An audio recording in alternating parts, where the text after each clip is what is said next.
ಬೆಳಗಾಗಿ ನಾನೆದ್ದು ಯಾರ್ಯಾರ ನೆನೆಯಲೆ,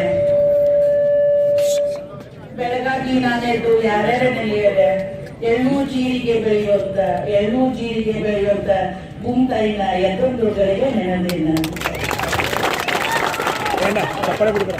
ಭೂಮಿ ತಾಯಿ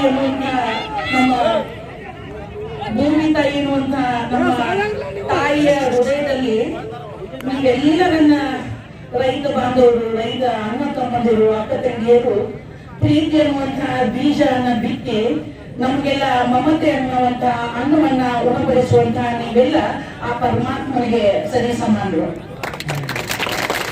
ಇನ್ನೊಂದವ್ರಿಗೆ ಕಷ್ಟ, ನೋವು, ನಲಿವುಗಳು ಬಂದಾಗ ಮಾತ್ರ ನೀವು ಎಲ್ಲವನ್ನ ಧಿಕ್ಕರಿಸಿ ಹಿಂಗ್ ಬಂದು ರೋಡ್ ನಲ್ಲಿ ಕುಟುಂಬಗಳನ್ನ ಬಿಟ್ಟು ಬಂದು ಸೇರ್ತೀರಿ ಅಂದ್ರೆ ನಿಮ್ ಹೊಟ್ಟೆ ಫಿಟಿಂಗ್ ಬಂದು ಸೇರಿರ್ತೀರಿ. ನಿಮ್ಗೆ ಸ್ಪಂದಿಸುವಂತ ಕೆಲಸ ನಮ್ಮ ಹಿರಿಯ ಅಧಿಕಾರಿಗಳು ಮಾಡಿದ್ದಾರೆ. ನಮ್ಮ ಡಿಸಿ ಸಾಹೇಬರು, SP ಸಾಹೇಬರು, ನಮ್ಮ SP ಸಾಹೇಬರು, AC ಸಾಹೇಬರು ಎಲ್ಲ ಅಧಿಕಾರಿಗಳೊಂದಿಗೆ ಚರ್ಚಿಸಿ ಸರ್ಕಾರದ ವಿಷಯಗಳನ್ನ ತಮ್ಮಲ್ಲಿಗೆ ಮುಟ್ಟಿಸಲಿಕ್ಕೆ ಮಾರ್ಗದರ್ಶನವನ್ನ ಮಾಡಲಿಕ್ಕೆ ಸಾಹೇಬರನ್ನು ಕಳಿಸಿದ್ದಾರೆ. ಸಾಹೇಬರು ಬಹಳಷ್ಟು ಸೊಗಸಾಗಿ ಚೆನ್ನಾಗಿ ತಮ್ಗೆಲ್ಲ ಹೇಳಿದ್ದಾರೆ. ಯಾಕಂದ್ರೆ ನಾವು ಬರೀ ಪೋಸ್ಟ್ಮನ್ ಇದ್ದಾಗ ನಾವು ಏನ್ ಮಾಡಿದ ಆದೇಶಗಳು ಬರ್ತಾವ, ಏನು ನಮ್ಗೆ ಏನು ಸೂಚಿಸ್ಲಿಕ್ಕೆ ತಿಳಿಸ್ತಾರ, ಆ ಕೆಲಸವನ್ನ ಮಾಡಬೇಕು ಮಾತ್ರ ನಾವೆಲ್ಲ ನಮ್ಮ ಕೆಲಸ ಒಂದೇ ನಮ್ಗೆ ಸೂಚನೆಗಳನ್ನ ನೀಡುವಂತದ್ದು, ಸರಿಯಾದ ರೀತಿಯಲ್ಲಿ ಕಾನೂನು ಸುವ್ಯವಸ್ಥೆನ ಕಾಪಾಡುವಂತದ್ದು. ಕೊಡ್ಲಿಕ್ಕೆ ಒಂದು ಕುಟ್ಟಿನ ಅಸ್ತ್ರ ಅಂದ್ರೆ ಆಗಂಗಿಲ್ಲ. ನಾವ್ ಹಿಂಗ ಮಾಡ್ತೇವೆ ನಾವು ಅಂದ್ರೆ ಆಗಂಗ್ ಮಾತಾಡಿಲ್ಲ. ಸೊ ನಾವೆಲ್ಲರೂ ಏನ್ ಸಾಹೇಬರು ಹೇಳಿದ್ರೆ ಎಷ್ಟೊತ್ತಿನ ತಮ್ಗೆಲ್ಲ ಹಿರಿಯ ಅಧಿಕಾರಿಗಳು, ಯಾಕಂದ್ರೆ ನಮ್ಮ ಒತ್ತಡದ ಕೆಲಸದ ಜೊತೆಗೆ ಬರೀ ನಮ್ ಗೋಕಾಕ್ ಮೇಲೆ ಅಷ್ಟೇ ಈ ನಡೆಯತ್ತಿಲ್ಲ ಚಳುವಳಿ. ಇಡೀ ಬೆಳಗಾವಿ, ಯಾಕಂದ್ರೆ ಬೃಹತ್ ಜಿಲ್ಲೆ ಬೆಳಗಾವಿ, ಎಲ್ಲ ಕಡೆಗೂ ನಡೆದೈತಿ. ಅದೆಲ್ಲ ಬಿಟ್ಟು ತಮ್ಮೆಲ್ಲರ ಮನೆಗೆ ನಮ್ಮ ಅಡಿಷನಲ್ SP ಸಾಹೇಬರು ಅಲ್ಲಿಂದ ಬಂದಿದ್ದಾರೆ. ಎಲ್ಲರಿಗೂ ಸರಿ ನಿಂತು ನಿಮ್ಮ ಹತ್ರ ಬಂದಿದ್ದಾರೆ ಅಂದ್ರೆ ನಿಮ್ಮ ಮೇಲಿನ ಪ್ರೀತಿ ವಿಶ್ವಾಸಕ್ಕೆ ಅವ್ರು ಬಂದಾರ. ಸೊ ಆ ಪ್ರೀತಿ ವಿಶ್ವಾಸಕ್ಕೆ ನಾನು ತಮ್ಮೆಲ್ಲರ ಪರವಾಗಿ ನಮ್ಮ ಸಾಹೇಬರಿಗೆ ಅಭಿನಂದನೆಗಳನ್ನು ತಿಳಿಸ್ತೇನೆ. ಅದ್ರ ಜೊತೆಗೆ ನೀವು ಕೂಡ ನಾ ಹೇಳಿದ್ನಲ್ಲ, ನಮ್ಮ ಹೆಣ್ಣಿನ ಜನ್ಮಕ್ಕ ಅಣ್ಣ ತಮ್ಮರಿರಬೇಕು, ಬೆಣ್ಣ ಕಟ್ಟುವರು ಸವಿಯಾಗ, ಸಾವಿರ ಬಣ್ಣ ಕಟ್ಟುವರು ಓಡಿಯಾಗ ಅಂತ ಹೇಳ್ತಾರಲ್ಲ, ಹಂಗ ನೀವೆಲ್ಲ ಅಣ್ಣತಮ್ಮಂದ್ರು ನಮ್ಮ ಪೊಲೀಸ್ ಇಲಾಖೆಯಿಂದ ನಮ್ಮ ಹಿರಿಯ ಅಧಿಕಾರಿಗಳು ತಮ್ಮ ಸೂಚನೆಗಳನ್ನು ಬೆಳಗ್ಗೆ ಕೊಟ್ಟರು. ಅದಕ್ಕೆ ಸಹಕರಿಸಿ ಶಾಂತ ರೀತಿಯಿಂದ ಬಂದು ಕುಂತಿದ್ದು ನೋಡಿದ್ರೆ ನಿಮಗೆ ನಮ್ಮ ಪೊಲೀಸ್ ಇಲಾಖೆಯಿಂದ ನಮ್ಮ ಎಲ್ಲ ಜಿಲ್ಲಾಡಳಿತರು ತಮ್ಮ ವಂದನೆಗಳನ್ನ ಈ ಮೂಲಕ ಸಲ್ಲಿಸಲಿಕ್ಕೆ ಇಚ್ಛಿಸ್ತೇನೆ. ಇದೇ ಶಾಂತಿಯನ್ನ, ಇದೇ ಸುವ್ಯವಸ್ಥೆಯನ್ನ ಇನ್ನು 2 ದಿನಗಳ ಕಾಲ ತಾವೆಲ್ಲ ಮುಂದುವರಿಸ್ಕೊಂಡು ಹೋಗ್ರಿ. ನಮ್ಮ ಸಾಹೇಬರು ಹೇಳಿದಾಗ ಫಾಲೋ ಮಾಡಿದ್ರೆ ನಿಮ್ಗೆ ಸರಿಯಾದಂತಹ ಉತ್ತರಗಳು ಸಿಗ್ತಾವ. ನೀವು ಮಾಡಿದ್ರು ಕೂಡ ಸಾರ್ಥಕತೆ ಆಗ್ತೈತಿ, ಯಾರಿಗೂ ಏನೇ ಸಮಸ್ಯೆಗಳಾಗಂಗಿಲ್ಲ. ಸಾರ್ಥಕತೆ ಆಗ್ಬೇಕು ಅಂದ್ರೆ ಸ್ವಲ್ಪ ಸಾಹೇಬರು ಹೇಳಿದ್ರು ಕೂಡ ತಾವೆಲ್ಲ ಫಾಲೋ ಮಾಡ್ರಿ. ನೀವು ಏನು ಸಹಕಾರ ಕಳೆದ 5-6 ದಿನಗಳು ನೀಡ್ತಾ ಬಂದಿದ್ರಿ, ಅದೇ ಸಹಕಾರವನ್ನ ಈ 2 ದಿನಗಳ ಕಾಲ ನೀಡಿ ಅಂತ ಈ ಮೂಲಕ ನಮ್ಮ ಹಿರಿಯ ಅಧಿಕಾರಿಗಳ ಮೂಲಕ ತಮ್ಮಲ್ಲಿ ಏನು ಸಾಹೇಬರ ಮಾಹಿತಿಯನ್ನು ಹೇಳಿ ಕಳಿಸಿದ್ದಾರೆ.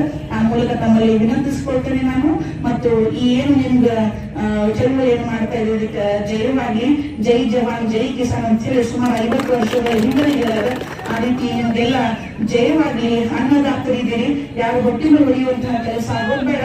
ನೀವೆಲ್ಲರೂ ಕೂಡ್ಕೊಂಡು ಶಾಂತ ರೀತಿಯಿಂದ ಸಮಾಧಾನದಿಂದ ಏನು ನಿರ್ದೇಶನಗಳು ಬರ್ತಾವೋ ಅವನ್ನ ಪಾಲಿಸಿ ಯಶಸ್ವಿಯಾಗಿ ಜೀವನ ಗಳಿಸ್ಲಿ ಅಂತ ಈ ಮೂಲಕ ನಾನು ಹೇಳ್ತೇನೆ. ನಮ್ಮ ಸಾಹೇಬರು ಬಂದಿದ್ದಕ್ಕೆ ನಮ್ಮ ಎಲ್ಲ ಹಿರಿಯ ಅಧಿಕಾರಿಗಳಿಗೆ, ನಮ್ಮ SP ಸಾಹೇಬರಿಗೆ, AC ಸಾಹೇಬರುಗಳಿಗೆ ಮತ್ತು ತಾವೆಲ್ಲ ಕೂಡ ಶಾಂತ ರೀತಿಯಿಂದ ನಮಗೆ ಸಹಕಾರ ನೀಡಿದ್ದಕ್ಕೆ ನಮ್ಮ ರೈತ ಮುಖಂಡರಿಗೆ, ಎಲ್ಲ ಪ್ರತಿಯೊಬ್ಬ ರೈತರು ಕೂಡ ನಾನು ಈ ಮೂಲಕ ಕೃತಜ್ಞತೆಗಳನ್ನ ಸಲ್ಲಿಸಿ ಮತ್ತೊಮ್ಮೆ ಜೈ ಜವಾನ್ ಜೈ ಕಿಸಾನ್ ಧನ್ಯವಾದಗಳು. ನೆನೆಸಿದ್ವಿ ನನ್ನ ಸಹೋದರಿಯನ್ನ ಮರ್ತ ಬಿಟ್ಟು ನಾನು ಒಬ್ಬ ಹೆಣ್ಣಲ್ಲ, ನನ್ನ ಗುಂಪೆ ಅಲ್ಲ, ಪರಮೇಶ್ವರನ ಭಾಗವನ್ನು ಆವರಿಸಿದ ಪಾರ್ವತಿಯ ಸ್ವರೂಪ ಏನು ಅಂತಾರ. ಅಂತ ಶಕ್ತಿಯ ಸ್ವರೂಪನೇನಂತ 2 ಹೆಣ್ಮಕ್ಳು ಕೂಡ ಇಟ್ಕೊಳ್ತಾರ. ಅವರು ಕೂಡ ನಿಮ್ಗೆಲ್ಲ ಸಾಥ್ ನೀಡಿದಾರ. ಕುಟುಂಬವನ್ನು ಬಿಟ್ಟು ಬಂದು ಬಿಸ್ಲಾಗ ಅವರು ಕೂಡ ಕೊಡ್ತಾರ. ಅವ್ರಿಗೂ ಕೂಡ ನಾನು ಈ ಮೂಲಕ ಅಭಿನಂದನೆಗಳನ್ನ ಸಲ್ಲಿಸ್ತೇನೆ.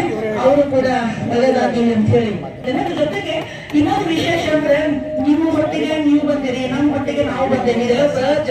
ಬಟ್ ಎಲ್ಲರ ಜೊತೆಗೆ ನಿಮ್ಮನ್ನ ಜನರಿಗೆ ತೋರಿಸ್ಲಿಕ್ಕೆ, ನಮ್ಮನ್ನ ತೋರಿಸ್ಲಿಕ್ಕೆ, ಎಲ್ಲ ಸಮಾಜದಲ್ಲಿ ಒಂದು ಕೊಂಡಿಯಾಗಿ ನಿಲ್ಲಿಸ್ಲಿಕ್ಕೆ ಸಹಾಯ ಸಹಕಾರ ನೀಡಿದಂತವರು ನಮ್ಮ ಮಾಧ್ಯಮ ಮಿತ್ರದವರು, ಪತ್ರಿಕಾ ಮಿತ್ರರು, ವರದಿಗಾರರು. ಆ ನನ್ನ ಸಹೋದರರಿಗೆ ಸಹೋದರಿಗೆ ಕೃತಜ್ಞತೆ ಸಲ್ಲಿಸಲಿಕ್ಕೆ ಅಂತ ತಪ್ಪಾಗ್ತೈತಿ. ಆ ಎಲ್ಲ ಮಾಧ್ಯಮ ಮಿತ್ರದವರಿಗೆ ಮತ್ತೆ ನಮ್ಮೆಲ್ಲ ಪತ್ರಿಕಾ ಮಿತ್ರರಿಗೆ, ಸಹೋದರ ಸಹೋದರಿಯರಿಗೆ, ಹಾಗೂ ಇದಷ್ಟೇ ಅಲ್ಲದೆ ಇಲ್ಲಿ ಇಂದು ಗೋಕಾಕ್ ನಗರದ ಈ ಚಳುವಳಿಗೆ ಆಗಮಿಸಿದಂತ ಎಲ್ಲ ಸಹೋದರ ಸಹೋದರರಿಗೆ ಗೋಕಾಕ್ ಎಲ್ಲ ನಗರ ಸುತ್ತಮುತ್ತಲ ಹಳ್ಳಿಯ ಬಾಂಧವರಿಗೆ ಬಂಧುಗಳಿಗೆ ಕೃತಜ್ಞತೆಗಳನ್ನು ಸಲ್ಲಿಸ್ತೇನೆ. ಜೊತೆಗೆ ಇದೊಂದು ಹೆದ್ದಾರಿ, ಈ ಹೆದ್ದಾರಿಯಲ್ಲಿ ನಾವು ಬಂದು ನಿಂತು ಇದೆಲ್ಲ ಮಾಡಿದ್ರು ಕೂಡ ಜನ ಸುಮ್ಮನೆ ರೈತರಿಗೆ ಒಳ್ಳೇದಾಗ್ಲಿ ಅಂತ ಹೇಳಿ ತಾವು ಬೇರೆ ರೂಟ್ ಹಿಡ್ಕೊಂಡು ಸಂಧಿಗೊಂದಿ ಹಿಡ್ಕೊಂಡು ತಮ್ಮ ತಲುಪಬೇಕಾದ ಸ್ಥಳಗಳು ಹೋಗ್ತಾ ಇದ್ದಾರೆ. ಎಷ್ಟೋ ಕಾರ್ಯಕ್ರಮಗಳು ಮುಂದೂಡಿದ್ದಾರೆ. ಸೊ ಆ ಎಲ್ಲ ನನ್ನ ಪ್ರಜೆಗಳಿಗೆ ಸಾರ್ವಜನಿಕರಿಗೆ ನಾವು ಈ ಮೂಲಕ ಅಭಿನಂದನೆಗಳನ್ನ ಸಲ್ಲಿಸಲೇಬೇಕಾಗ್ತೈತಿ. ಸೊ ತಮ್ಮ ಮೂಲಕ ಅವ್ರಿಗೂ ಕೂಡ ಧನ್ಯವಾದಗಳನ್ನ ಅರ್ಪಿಸ್ತೇನೆ. ತಮ್ಮೆಲ್ಲರಿಗೂ ಕೂಡ ಮತ್ತೊಮ್ಮೆ ಧನ್ಯವಾದಗಳನ್ನ ಅರ್ಪಿಸಿ ನನ್ನ ಎರಡು ಮಾತುಗಳನ್ನು ಮುಗಿಸ್ತೇನೆ. ನಮ್ಮ ಸಾಹೇಬರಿಗೆ ನಾವು ಈ ಮೂಲಕ ಮತ್ತೊಮ್ಮೆ ಧನ್ಯವಾದಗಳನ್ನ ಅರ್ಪಿಸಿ ಮಾತಾಡಲಿಕ್ಕೆ ಅವಕಾಶ ಕೊಟ್ಟಂತ ತಮ್ಮೆಲ್ಲರಿಗೂ ಕೃತಜ್ಞತೆಗಳನ್ನು ಸಲ್ಲಿಸಿ ಮಾತು ಮುಗಿಸ್ತೇನೆ. ಜೈ ಹಿಂದ್, ಜೈ ಕರ್ನಾಟಕ.